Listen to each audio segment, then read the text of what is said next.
প্রিয় দর্শক, আমরা দুজনেই বাঙালি। আমরা দুই বাঙালি এখন অবস্থান করছি লিথুনিয়াতে, একসাথে আমরা কাজ করছি।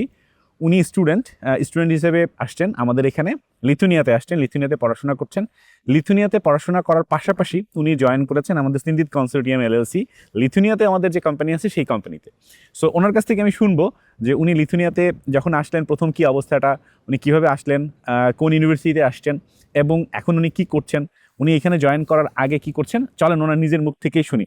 মজার একটা ইন্টারেস্টিং ব্যাপার আছে, আমরা কিন্তু লিথুনিয়াতে বাইক নিয়ে কাজ করছি, ই বাইক, অর্থাৎ যাদের ওল্ড বোল্ড করার জন্য ই বাইক দরকার, ই বাইক যারা রেন্ট নিতে চাচ্ছেন, ই বাইক যারা কিনতে চাচ্ছেন বা ইনস্টলমেন্টে কেউ যদি নিতে চান, কিভাবে কাজ করবেন পুরো বিষয়টা নিয়ে উনি কাজ করছেন।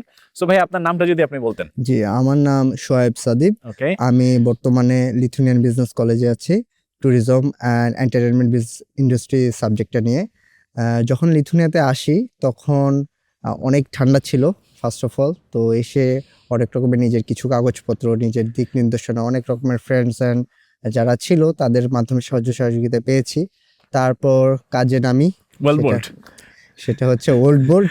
এক্স্যাক্টলি, সবাই যেটা আইসে শুরুতে এখানে করে। এক্স্যাক্টলি, তো এখানে ছিলাম। তারপর প্রায় 1 মাসের মতো ওটা করলাম।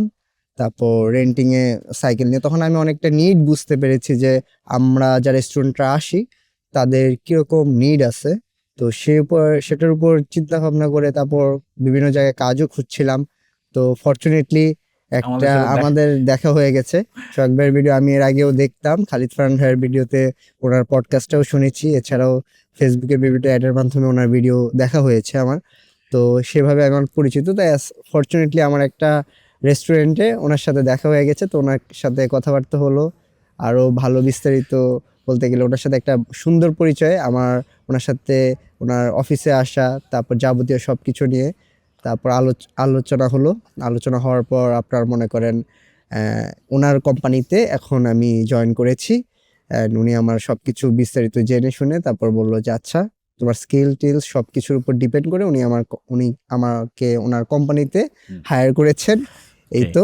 সো এখন আসলে উদ্দেশ্যটা বলি আপনাদেরকে।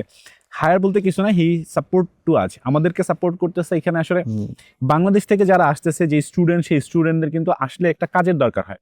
সো তারা কি কাজ করবে, কিভাবে কাজ করবে, যারা আমাদের মাধ্যমে আসতেছেন স্টুডেন্ট বা অন্য মাধ্যমে আসতেছেন, আসার পরে তাদের এখানে সাপোর্ট দরকার হয়। সে কিভাবে সে ওল্ড বোল্ড খুলবে, কিভাবে সে কম টাকায় সে ওল্ড বোল্ড ভাড়া নিতে পারে।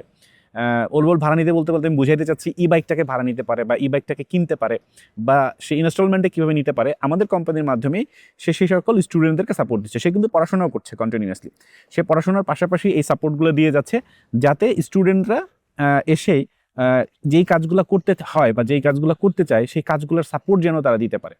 সো এই ধরনের সাপোর্টগুলো দেওয়ার জন্য আপনি কিভাবে হেল্প করবেন বা কি ধরনের হেল্প আপনার দ্বারা করা সম্ভব?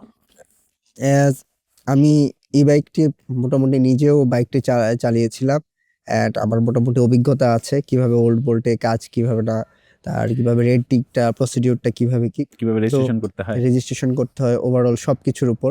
তো সে অনুযায়ী আমি ই বাইক কাদের কজ আমাদের ইনিশিয়ালি এসেই 1300-1400 ইউরো দিয়ে ইনিশিয়ালি এসে এত টাকা খরচ করে একটা ই বাইক সম্ভব হয় না। এত টাকাও বাংলাদেশ থেকে নিয়ে আসে না সাধারণত, এত টাকাও বাংলাদেশ থেকে আমরা সাধারণত নিয়ে আসি না স্টুডেন্টরা। তো সেই ক্ষেত্রে আমাদের একটাই যদি এমন একটা প্রসিডিং থাকতো যে একটা ইনস্টলমেন্টে কিছু টাকা দিলাম, তারপর উইকলি বেসড, মান্থলি বেসড কিছু একটা দিলাম, দেওয়ার পর হয়তো, কারণ উইকলি বেসডটা আমি দিচ্ছি, একটা আবার রেন্টিং এর টাকা দিচ্ছি। মানে আপনি যেটা বুঝাইতে চাচ্ছেন, মানে এখানে আমরা যেটা দেখছি, আপনি যদি একটা বাইক কিনতে চান, অ্যাটলিস্ট মিনিমাম 1000 থেকে 1100 ইউরো দিয়ে সরাসরি যদি আপনি দেন, তাহলে একটা M20 টাইপের ই বাইক কিনতে পারেন।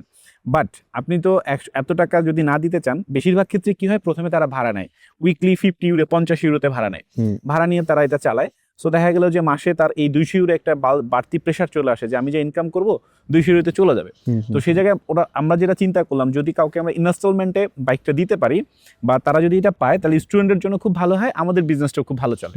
That's why we thinking that যে এইটা আমরা ইনস্টলমেন্টে দিব, 50-এর জায়গায় 100 নিব, হয়তো 2 থেকে আড়াই মাস তার বিয়ার করতে হবে, বাট 2 মাস পর বাইকটা তার হয়ে যাবে এবং 2 মাস পর তার এই খরচটা থাকছে না। সো প্রাইসটাও আমরা চাচ্ছি যে রিজনেবল প্রাইসে আমরা একটা ইনস্টলমেন্টে দেওয়ার জন্য।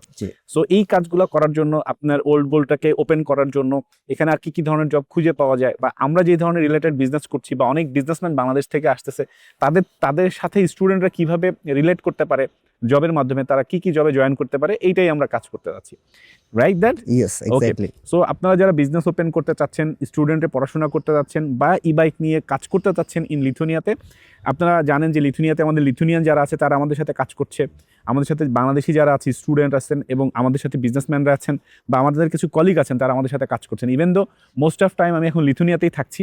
যদি আপনাদের কোনো সার্ভিস বা সাপোর্টের দরকার হয়, আমাদের সাথে সরাসরি যোগাযোগ করতে পারেন, হোয়াটসঅ্যাপ নাম্বারে কমিউনিকেশন করতে পারেন, গুগল মিট করতে পারেন, আমাদের ঢাকা অফিসে দেখা করতে পারেন, চাইলে আমাদের ভিলেনিয়াস অফিসেও আসতে পারেন। আজকে এই পর্যন্তই ভাইয়া, ধন্যবাদ ভাই। Thank you very much.